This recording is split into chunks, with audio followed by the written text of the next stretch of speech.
For women who took on the load of a relationship, i.e. financially, primary caretaker, kids, one-sided relationship, planning everything, doing all the housework, etc.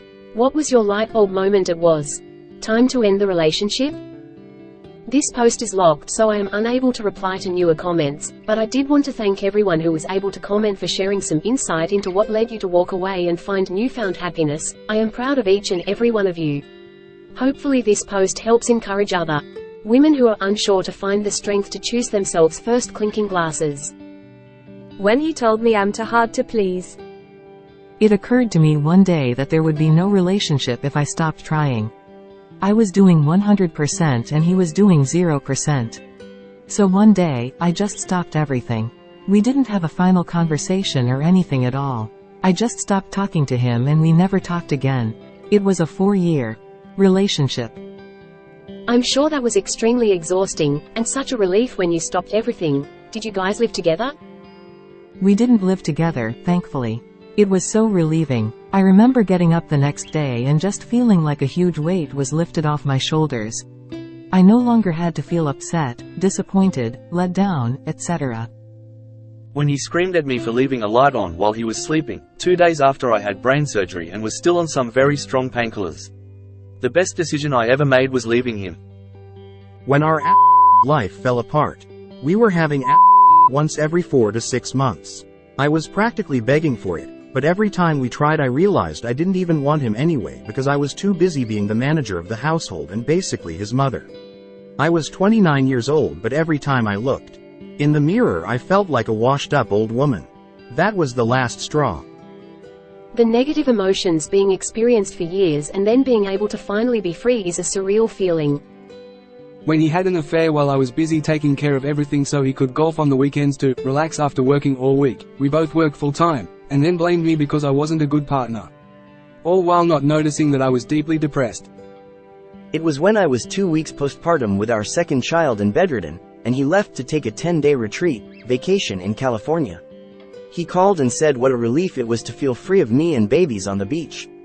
It was the first time I thought, this is wrong, I am being.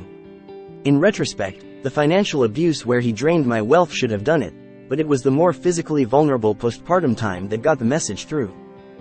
Oh, there were a ton. But something that was just the beginning of the end. He abandoned me when I almost died during my C-section. When he came back he only had a half-assed, he didn't even bother to buy me flowers. 'Twas a lonely time in my life. And the beginning of a darker, harder, lonelier time. Wow, I'm so glad you left. Def didn't deserve that during such a vulnerable time. Folded hands, medium skin tone. I kept going to take a shower and realizing I already had. The only time I had a minute to myself was in the shower. It was like working 2 full-time jobs. Worked all day in the office to drive home to do housework, childcare until bed. I would wake up hating life. Now I'm single and so much happier. When he told me I should tell him what he should do, that would make me happy. I mean, if you on your OWN cannot think of single thing that would be able make me feel prioritized in your life and want me to tell you even that. Then sorry, bye. Oh, mine was the moment back in 2010 when he called his mom on the phone and asked if he could go live with her. He didn't mention if we, myself and our 5-year-old son, could also live with her. I had to ask him very out loud, so she could hear me, what about us? Then he changed it to, oh yeah. And them too. I knew then love was no longer a thing between us and I'd fallen out of love at that very moment. I am that person in my current, ending, relationship. The kids are just my kids and they're older and require less supervision than young children. He literally goes to work and comes home, he contributes financially, but I handle the most since I make more, and that was never the problem. For me, there was a major lack in contribution from him and household chores, no cooking, bare minimum of cleaning, but wanted a pat on the back after taking out the trash or washing a few dishes. It becomes overwhelming for one person to handle everything all the time. The breaking point for me came as him comparing me to ex-girlfriends as if I wasn't living up to their expectations of what he had before me, even though the exes were crazy and abusive, he's previously pointed out to me. Time to move on. I used to tell my ex, I can't think for the both of us. I was away for a couple of months. About a month, and I cried on the phone with him because I missed him. And all I wanted was to know I wasn't alone in this, that he missed me too. He got angry and said I'm asking too much of him. So he stopped talking to me. 'Cause I was upset he didn't miss me. My husband was gone for a few days and the kids, and I didn't even notice, lol. The mere fact you even had to remind him about you and your. He complained about having to go grocery shopping. I had made the menu for the week, planned, budgeted and pretty much paid for all of it. It made me so mad I told him to it up. He didn't why I couldn't do it. At the time I was working pretty much 2 full-time jobs and going to school. He was working 30 hours and used the rest to play video games. I have him a rundown of all I did at home and how much more I paid for everything. He half apologized. That was a big wake-up call. Then that weekend he cancelled the first date we were going to have in months last minute. He woke up late because he was tired, but his friends called and he was up and ready to go in 5 minutes. By the time he got back home none of his stuff was in the bedroom. And finally I went out with a friend for coffee and I realized that I was laughing. And it hit me that I hadn't heard myself laugh in a really long time. I almost started crying when I realized how sad my life was and how miserable I felt. When I got back home I told him I was moving out. He asked me where we were moving to. It took him a second to realize that I meant that I was moving out by myself. He suggested therapy, open relationships. He started actually cooking and cleaning, but it was too late. A month later I was out of there. He ended up living in his car, crashing it, ended up homeless for a bit. Moved in with someone else he got involved with while still trying to get back together with me. His friends reached out to tell me I was overreacting. I wasted over 5 years with him. Leaving him was the best thing I ever did. My current partner is amazing, always has time for me, and he will help me out at home even without me asking. Now this is a good one. Tears of joy, tears of joy.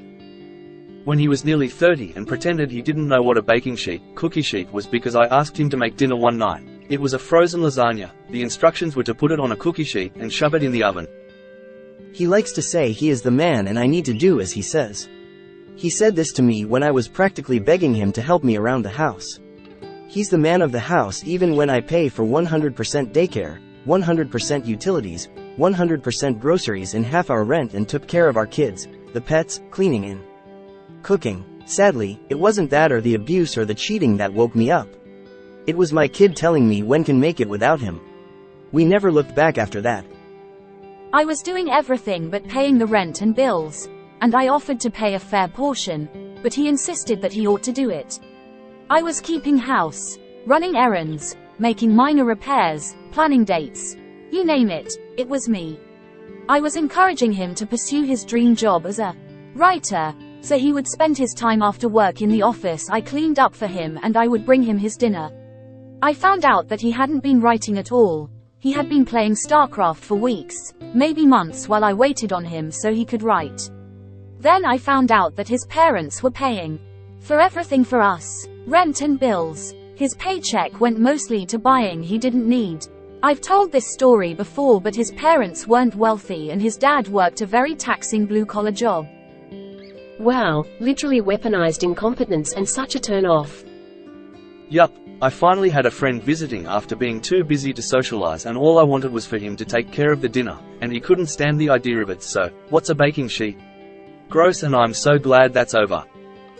When I started to look forward to his business trips, because everything was so much easier and more pleasant when he was gone.